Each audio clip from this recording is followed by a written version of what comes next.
Si une éolienne juge qu'elle a assez de vent pour démarrer, elle démarre. Sur les villages concernés, la majorité de la population était contre. L'éolien, c'est pratiquement zéro déchet.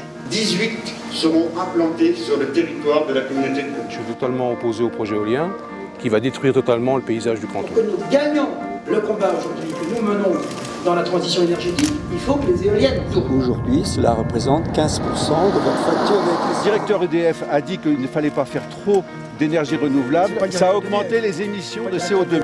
En aucun cas, TVO a fait ce reportage dans un but polémique, mais simplement pour informer les gens de notre vallée des avantages et des inconvénients de l'éolien.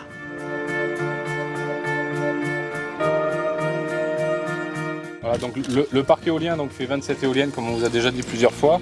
Donc 54 MW électriques, chaque éolienne fait 2 MW de puissance unitaire. Donc 54 MW, c'est une grosse puissance.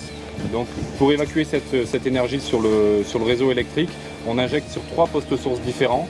Donc la zone sud évacue sur les postes sources qui sont situés à Épinac et à Montagny-les-Bonnes. Et la zone nord ici évacue sur le poste source de Bonne qui se situe vers la sortie d'autoroute Bonne-Saint-Nicolas. Quels sont les moyens de production d'électricité en France ? En France, donc en 2014, il y a 5 moyens essentiels de production d'électricité. Il y a le nucléaire qui représente 77% de la production. Après, il y a le thermique classique, c'est-à-dire charbon-gaz, qui représente environ 5% de la production. Ensuite, il y a l'hydraulique, qui représente environ 12% de la production. Enfin, il y a l'éolien, 3%, et le solaire, 1%. Voulez-vous nous expliquer pourquoi, à vos yeux, l'éolienne n'est pas rentable ? Eh bien, c'est très simple. L'éolien n'est pas rentable. Il est donc subventionné via une ligne sur votre facture d'électricité qui s'appelle la contribution au service public de l'électricité. D'accord. Et aujourd'hui, cela représente 15% de votre facture d'électricité. Et dans 10 ans, ça représentera entre 25 et 30% du montant de votre facture d'électricité.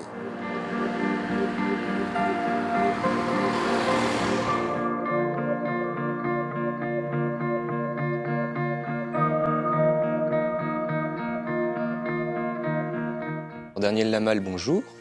À la présentation du parc éolien de Bessay-en-Chaume qui a eu lieu le 4 mai dernier, François Patria vous a qualifié comme la cheville ouvrière de l'éolien en Haute-Vallée de l'Ouche. D'où vous vient cette passion ? Cette passion, c'est parce que je crois en cette énergie renouvelable, qui est l'énergie la plus propre, qui est une énergie inépuisable, totalement mature, et très compétitive par rapport aux énergies qui vieillissent et que je qualifierais d'énergie fossile du passé. En Bourgogne, l'objectif, c'est de faire 600 éoliennes. C'est ça, voilà, pour arriver à faire 1500 MW. La Côte d'Or, et j'en suis fier, est le premier département de la région de Bourgogne. Nous aurons à la fin 2015 environ 20 parcs éoliens. 20 parcs, sur l'ensemble du territoire. 20 parcs, et nous allons arriver presque à 200 MW. Et nous sommes la seule région de France, département, à avoir fait 100 MW en 2015. On est vraiment totalement dans la démesure, on fait des projets démesurés. Et là, le projet des éoliennes est totalement démesuré. Produire voilà. Toujours plus, pour consommer toujours plus. Au contraire, je pense qu'il y aurait vraiment une urgence, on parle du climat, etc., à ce qu'on apprenne au niveau des sociétés. Je crois que c'est même le pape François qui en a parlé il n'y a pas longtemps, qu'il a dit que les sociétés occidentales devaient apprendre à moins consommer et à réduire sa consommation. Et si on ne le fait pas, et là on fait tout le contraire. Aujourd'hui on fait des grosses machines pour produire encore plus d'électricité, dont la moitié va se perdre d'ailleurs dans le réseau, au lieu d'apprendre au territoire à être un peu autonome. 2-3-4 éoliennes, tout le monde trouvait ça très bien, voilà. Et puis à un moment donné, il y a quelques personnes qui ont dit mais c'est pas 3-4 éoliennes, c'est un projet de plus de 30 éoliennes, de plus de 120 mètres de haut à l'époque, maintenant ils en font 130. Et quand on a commencé, on n'avait pas de réponse des élus, et à un moment donné, on a quand même bien compris que le projet était déjà avancé. Et à ce moment-là, on a créé l'association pour pouvoir accéder et poser des questions, voilà. Donc, localement, on peut dire que quand on a posé toutes ces questions-là, sur les villages concernés, la majorité de la population était contre. Les éoliennes, c'est bien, mais enfin, le côté esthétique, il y a des endroits où il y en a un petit peu trop, ça gâche un peu le paysage. Enfin, c'est sûr qu'on va y venir, quoi. Alors par contre, on pourrait faire comme en Belgique, c'est-à-dire les enterrer. Je ne pense pas qu'on remplace le nucléaire avec ça. C'est pas productif à fond. Et puis, question beauté, j'ai beau avoir une éolienne qu'une ligne à haute tension, c'est tout de même plus élégant. Et puis, je me pose des questions quand il faudra démanteler tout ce parc éolien-là, aux frais de qui, si les sociétés ont fait faillite, ça va poser des problèmes.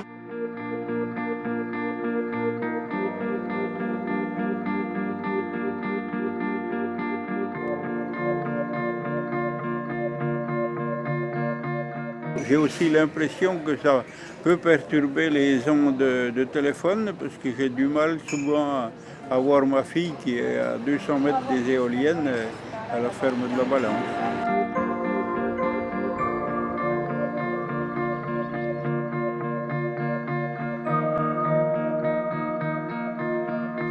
Est-il prévu un plan de démantèlement et qui financerait ces travaux? Que tout développeur, en fonction de notre législation nationale, participe financièrement au démantèlement. Un autre chiffre pour améliorer notre connaissance collective sur ce démantèlement, il faut savoir qu'une éolienne se démantèle à 98,5%. On peut presque dire que l'éolien, c'est pratiquement zéro déchet.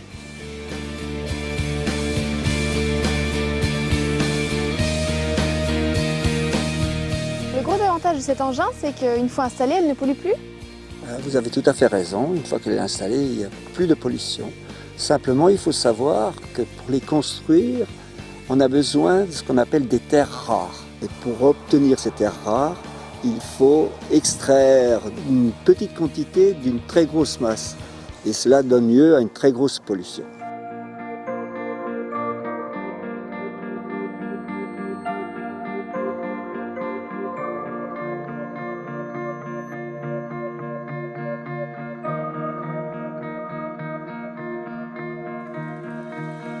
Il y a aussi quelque chose en France qu'on ne dit pas souvent, c'est qu'on a eu les centrales atomiques et que du coup, on a promu l'électricité comme étant un moyen de chauffage et soutenu, y compris financièrement par EDF et par le gouvernement.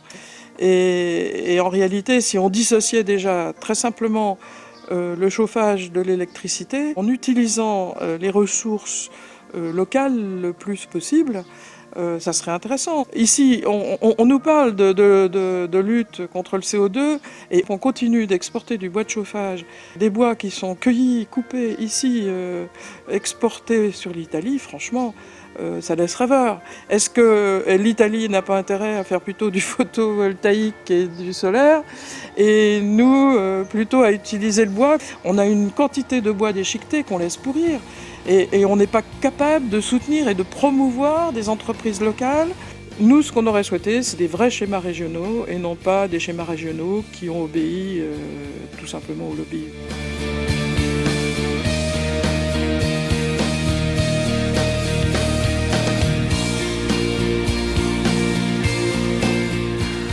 J'ai de plus en plus l'impression que ce projet il est accepté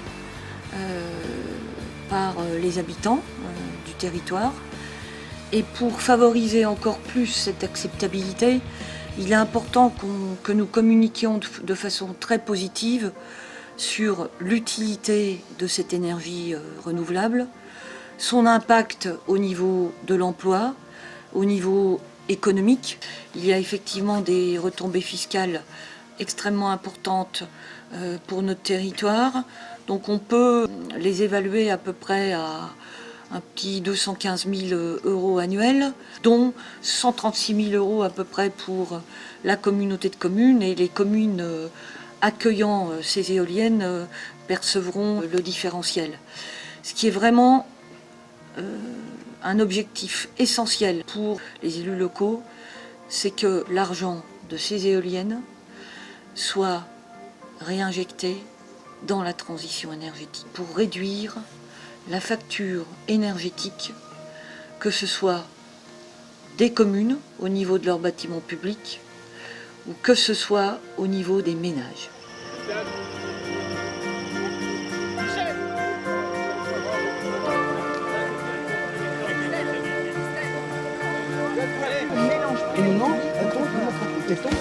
La loi. Le directeur EDF a dit qu'il ne fallait pas faire trop d'énergie renouvelable. Ça a augmenté les émissions de CO2. Monsieur Marc Leurette, je suis désolé. Si vous l'aviez écouté, c'est ce qu'il a dit. Mais non, mais le parc de Sainte-Seine-l'Abbaye est une catastrophe.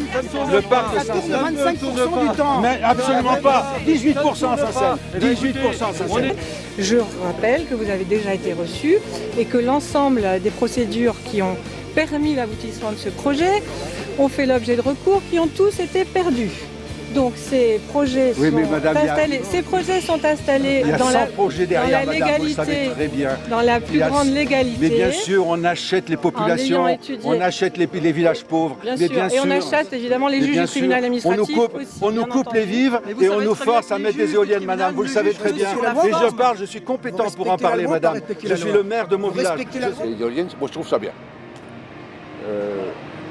Ceux qui sont contre, on va leur faire faire du vélo pour faire leur courant eux-mêmes.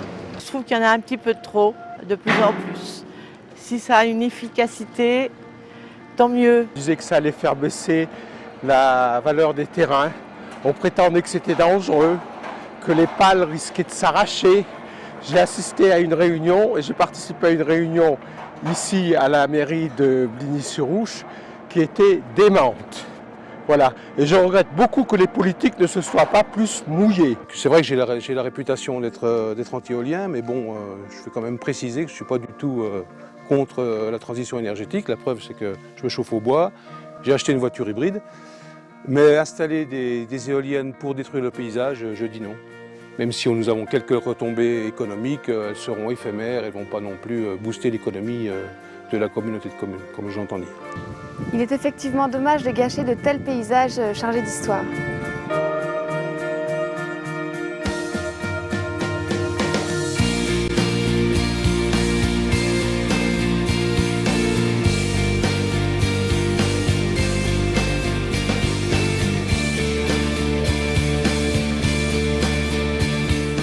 Hors de nous l'idée de défigurer le territoire.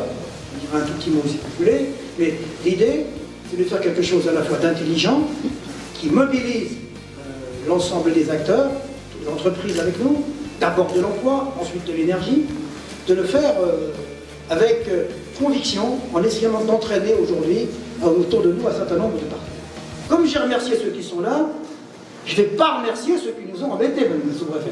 Des gens qui parlent, non pas par obscurantisme, ce ne sont pas des obscurantistes, c'est pas vrai, mais ces gens par conviction, par personnel, parce que la seule pollution que représentent les éoliennes, c'est une pollution visuelle que je peux comprendre, que je peux accepter. Ce contre quoi on s'est élevé, c'est pas contre l'éolien, puisqu'on était partant au départ pour quelques éoliennes, c'est contre ce projet industriel qui modifie radicalement le paysage. Ce qu'on trouve absolument anormal là, c'est que ce soit une entreprise privée complètement extérieure qui ait monté un projet de briques de broc en fonction des opportunités de trouver justement des terrains. La question qui est aussi sous-jacente à ça, c'est celle de la proximité des habitations. Et en France, et dans notre région c'est le cas, on est encore beaucoup trop près des habitations.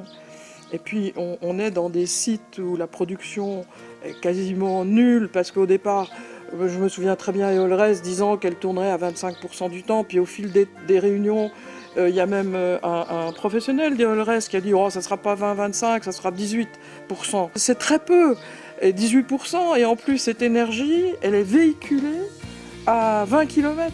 Il y a une déperdition d'énergie colossale. Enfin, on est sur un projet qui est limite de tenir la route, sinon de faire plaisir aux élus, parce que ça leur donne des bonnes raisons de dire qu'ils ont fait quelque chose.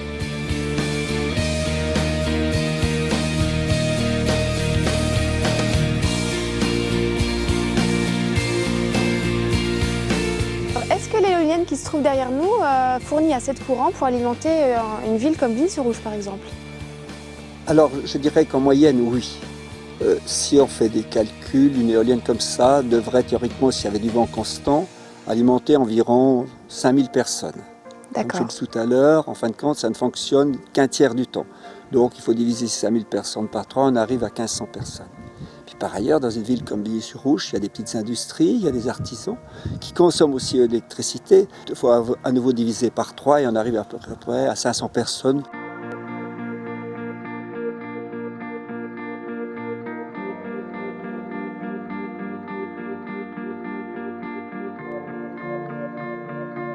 Disons que d'ici 20 ans, qu'est-ce que ça va devenir? C'est le seul problème. Autrement, on ne peut pas faire autrement. Les éoliennes, pourquoi pas? C'est quand même le progrès. Pour ce qui est des éoliennes, je trouve que les éoliennes, c'est bien aussi beau que les anciens gros poteaux au-dessus des collines qui étaient vraiment affreux. Pour l'instant, moi, je suis favorable aux éoliennes et aux énergies nouvelles. Donc là, c'est une position personnelle, c'est pas en tant qu'élu que je dis ça. Et favorable également aux énergies de transition et de toutes ces choses-là. Les entreprises qui construisent et exploitent ces éoliennes n'arrivent à assurer une rentabilité que parce qu'elles ont des subventions. L'éolien, c'est l'avenir, c'est l'innovation, c'est participer aux plus grands défis que nous avons devant nous, préserver nos générations futures et notre climat. J'adore cette énergie qui veut dire pour moi la liberté.